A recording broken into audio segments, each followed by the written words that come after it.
Welcome to a new edition of the Neon Jazz Interview Series with Kansas City trumpeter, composer, and teacher E.E. Pointer on the 2020 CD Dialogues.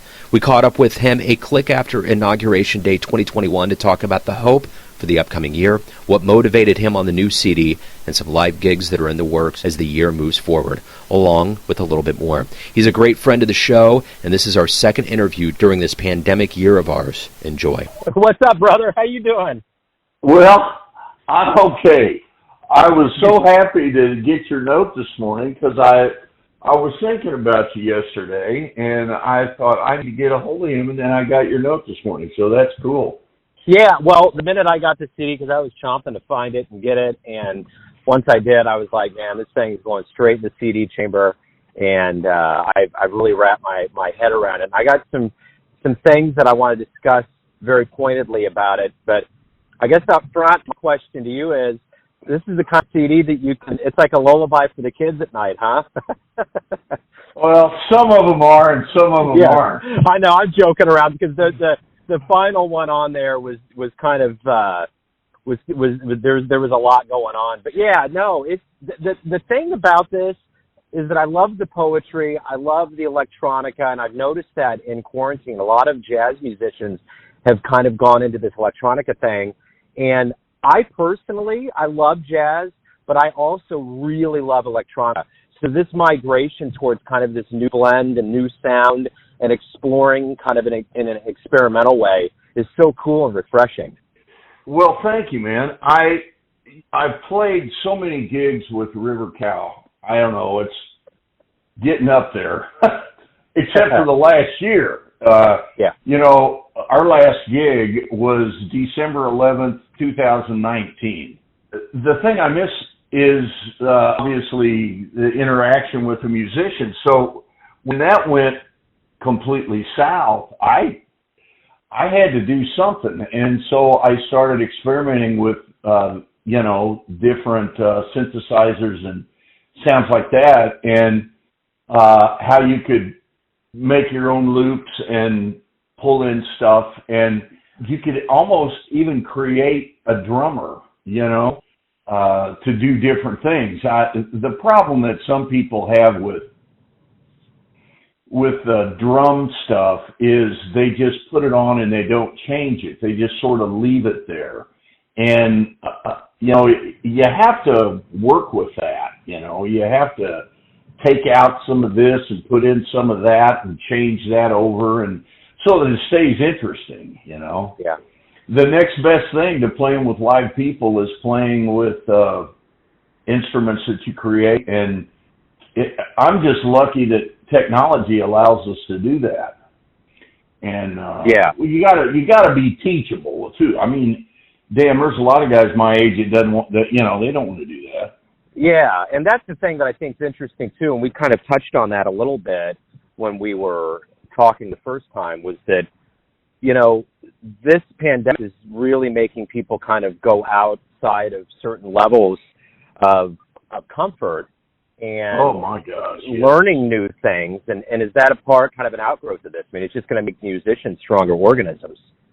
I think so. I know I'm discovering things that I hear and do that, and blending the two in together. I mean, that's sort of one of the tricks is, I don't even know if I've discovered the trick, but one that I'm attempting to do is to take a fully organic trumpet sound and to mesh it with, stuff that's on with the electronica.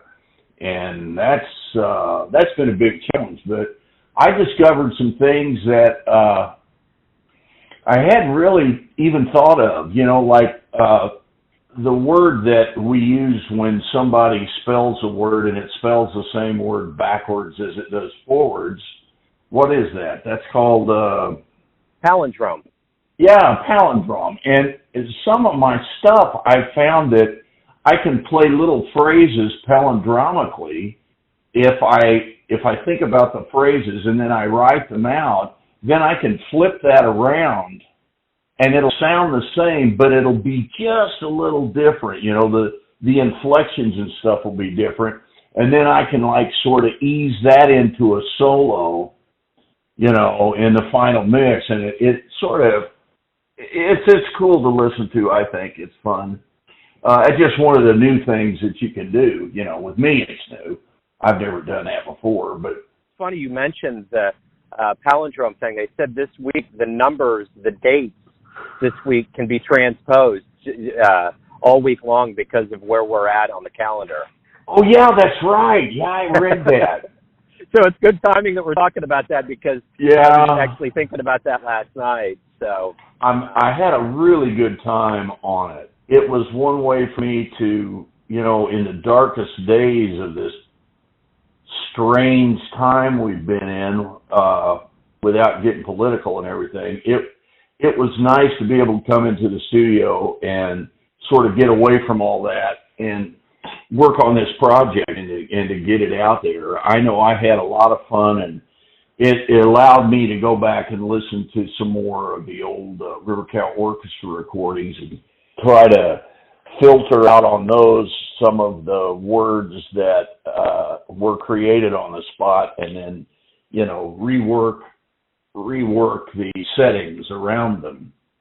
But anyway, it was fun. I'm glad you had a good time listening to it. It was great fun, and I think that's the thing that's always been the hallmark of what you've done with River Cal, and I find it interesting, and it must just be because of the pandemic. I'm not used to seeing your name on the CD. It's always been River Cal. So is that weird for you? A little bit. I did two of them way back I did my first solo CD in 2004 before I was with them. In fact, I did my second one in 2007, and it was in 2008 that we started the group, basically. But I had played a gig. I played on Bill McCamey's album Underpass with Perfume Nightmare. I played on that gig, on that recording with Brent. Brent Bowman was on that recording. And so he sort of remembered that and thought that some of the stuff I was doing was unusual and out of the ordinary and not what usual, trumpet players try to do. And I don't know what that means, but anyway, that's how the Cal sort of got started, from that. And it is a little different. I'm happy that somebody is listening to it, because each one of the songs is I don't know where some of that came from. I know that I try to charge my batteries every day because you never know when you're gonna need it. That's for sure. You know what I mean? Yeah. So I try to charge up with watching a show, an old show, or listening or reading. Like this morning, I was listening to, of all things, I listened to a clinic by Vasily, I get his last name right. He's a Russian conductor, and I love his stuff. Gurdjieff, that's his name, Gurdjieff. And I watched a little thing with him, and then that sort of took me over to the young conductor. He's not young anymore, Dudamel. And I was listening to some Saint-Saëns this morning, and then immediately I switched over to Tuba Skinny and was enjoying that. And I charge my batteries that way with different influences. And boy, this pandemic has just been, I think when it's all said and done, I think it's going to be a horrible time to look back on, but I think creatively with a lot of artists, you're going to be surprised at all the stuff that's been created because people were forced to stay in and all that kind of stuff. And I don't know. I agree. I think that's a part of this that's interesting is I remember earlier on in the pandemic, probably maybe around May or June, I talked to a musician that said, there's going to be a special place for musicians that release music during this time. And for me, getting a regular CD in the mail has been comforting because it makes me feel like the world's still spinning. But I also understand, too, that when we look back, people could look back at this and be like, man, how did that sound come about? Why was that vibe that way? What was the feeling of it? And then you look on it, you're going to see 2020. You're going to be like, oh, yeah, that was the cardboard cutout period. You know, there's going to be something that's going to come into your brain and make you think about that time. Do you believe that I think that's kind of what you're saying is maybe a time signature for all of this creative work. Totally. I absolutely believe that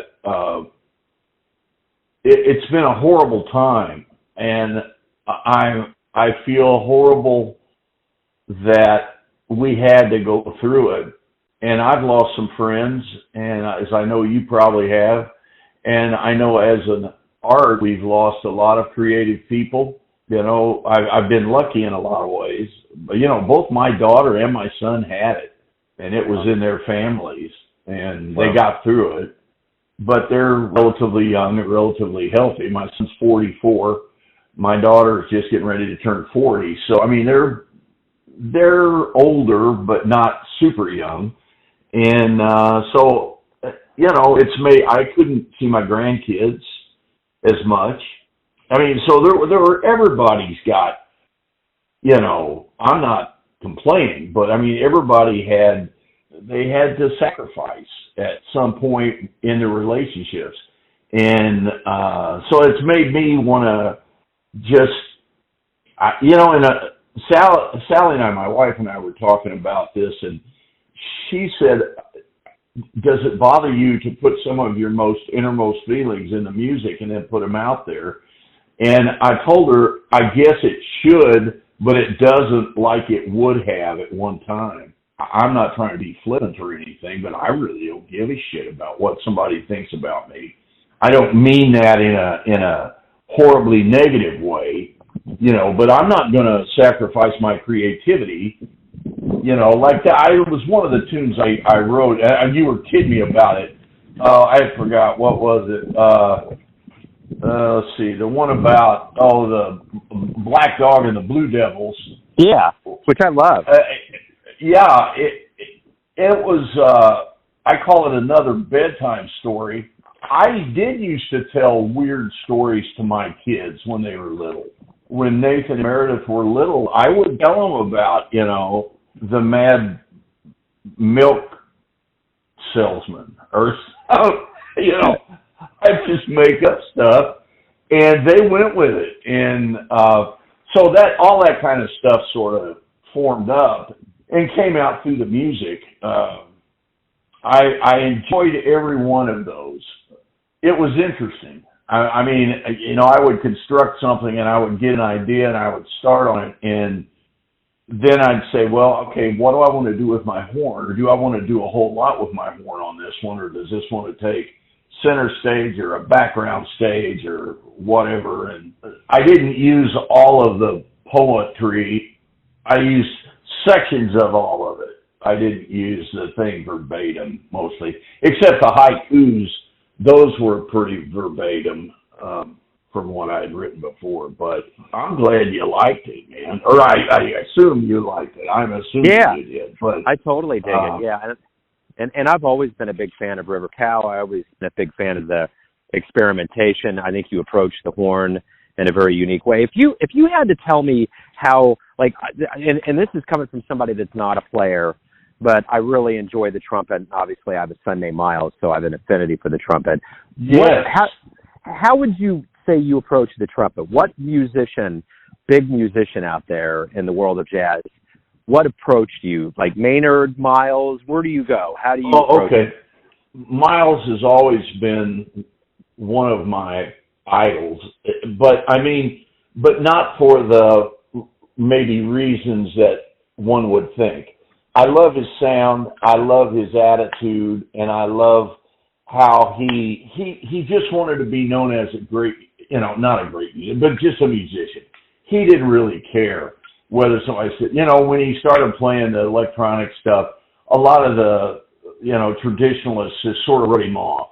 And I thought, well, you know, what is up with that? You know, you can't, it is what it is, and you have to take it like that.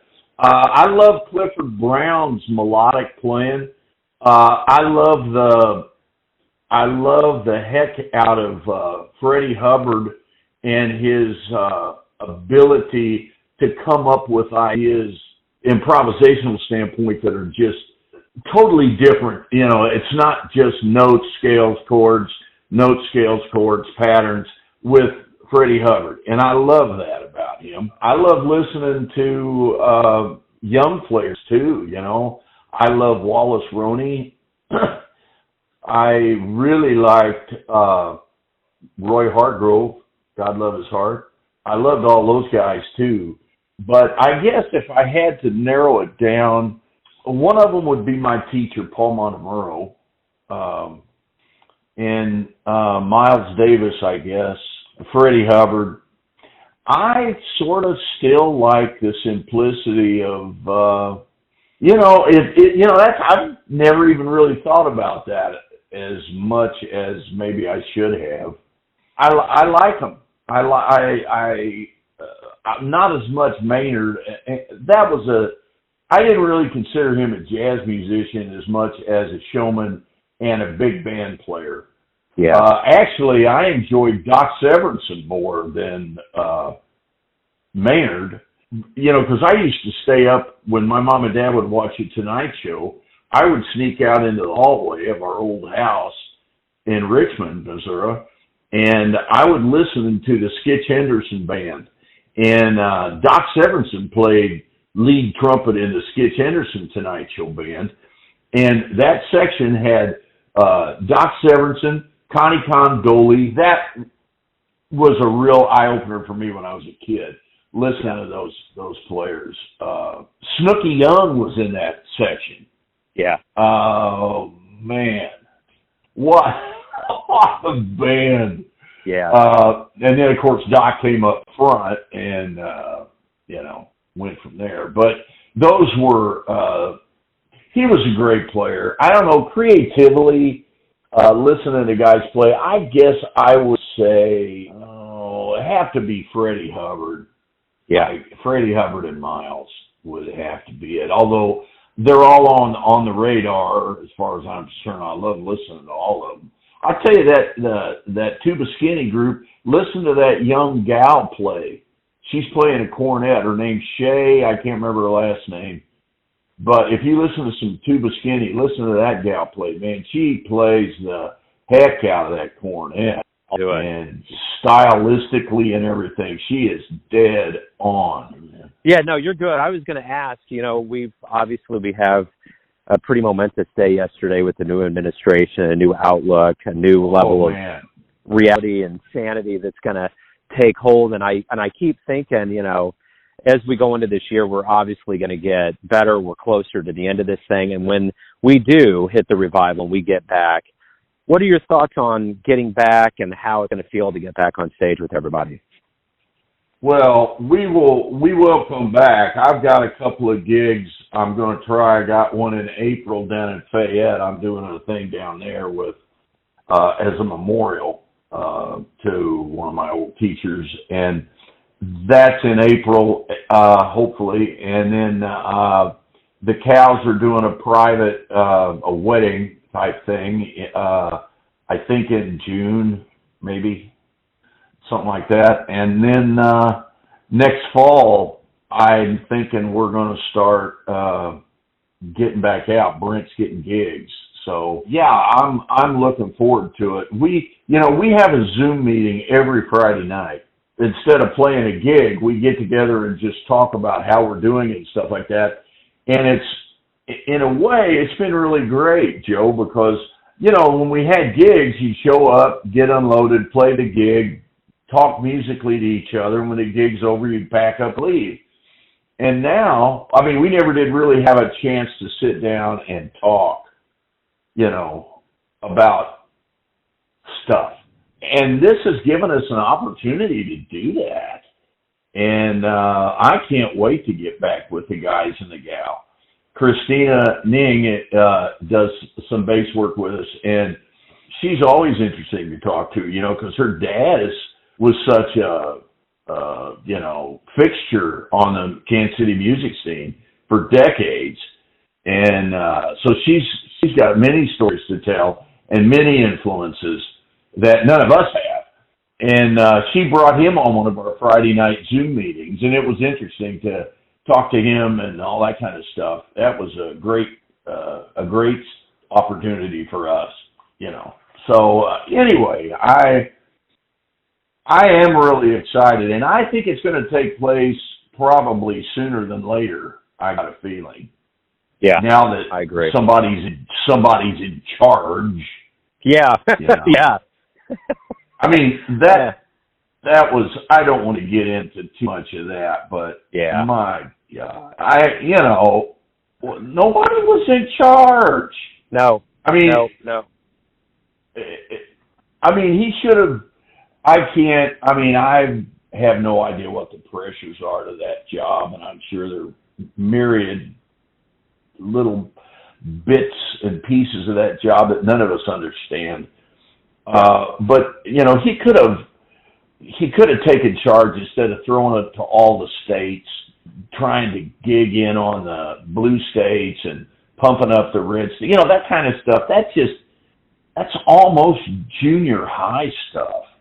Oh, it's juvenile, the whole thing. Yeah, you're right. It is. And now, just even after we realize we have, you know, a responsible, mature, wise, forward-thinking person, and there's a part of me that's comforted by his age. I think when you get up old enough and you have enough wisdom and you've been in government that long, I think there's a level of you that's just going to, I think there's going to be good things. So at the end of the day, with the vaccine, new administration, you're already talking about gigs. It sounds good. It sounds hopeful.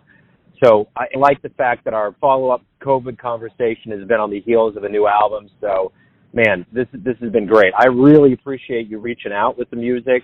I really dug it. I'm really looking forward to showing the Neon Jazz fan base the music. So it's been great to talk to you. I appreciate that, man. I appreciate it so much. You make a big difference in so many people's cultural lives in the Midwest, Joe, and it's refreshing to see someone that's as dedicated as you, that for just the love of the art.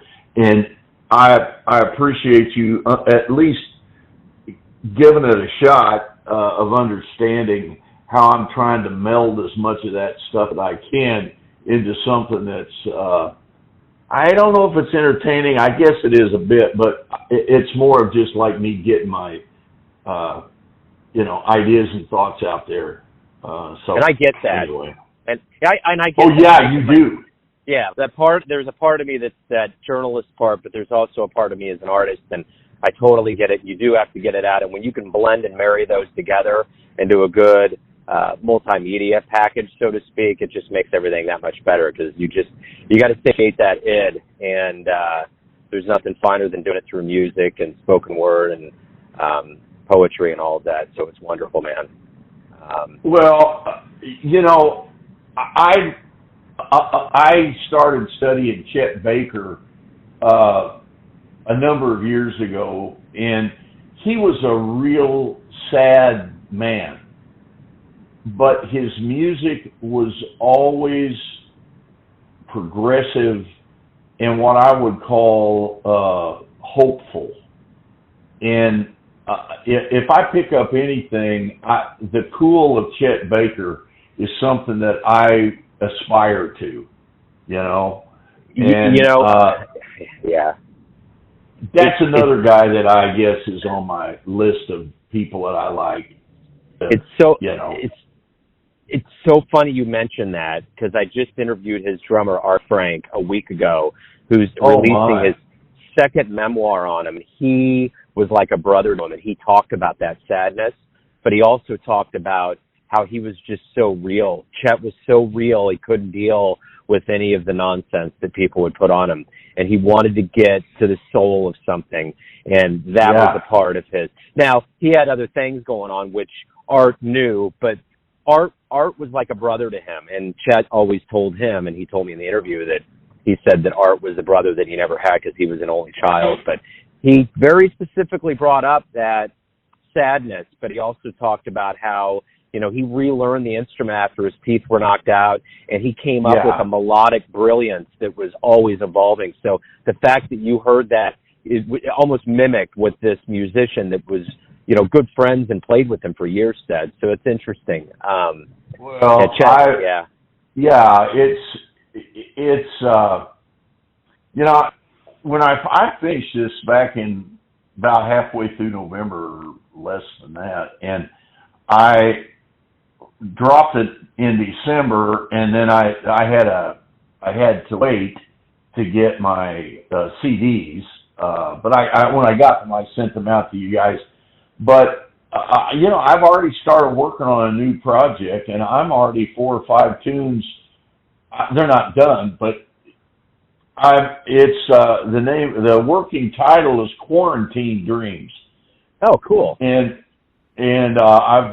it's a melody that just came to me, and it's sort of disjointed, but I messed with the electronica around it and then eased into some more stuff. I don't know. I'll let you listen to it. I'll send that to you.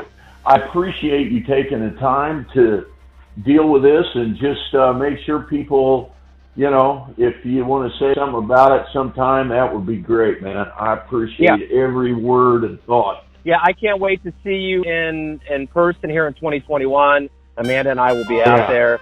Our best to you and the family, and keep same. Yeah, keep sending the work over, and we'll just keep the dream alive, man.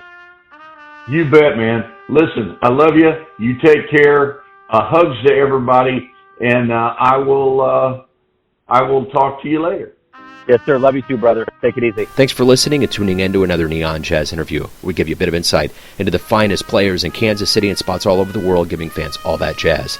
And thanks to EE for being such a creative force in Kansas City. If you want to hear more interviews, go to Famous Interviews with Joe Domino in the iTunes store. Visit neonjazz at youtube.com, and for everything Neon Jazz all the time, go to the neonjazz.blogspot.com.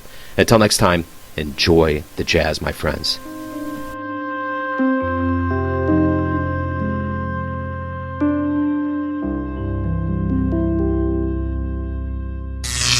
Neon Jazz.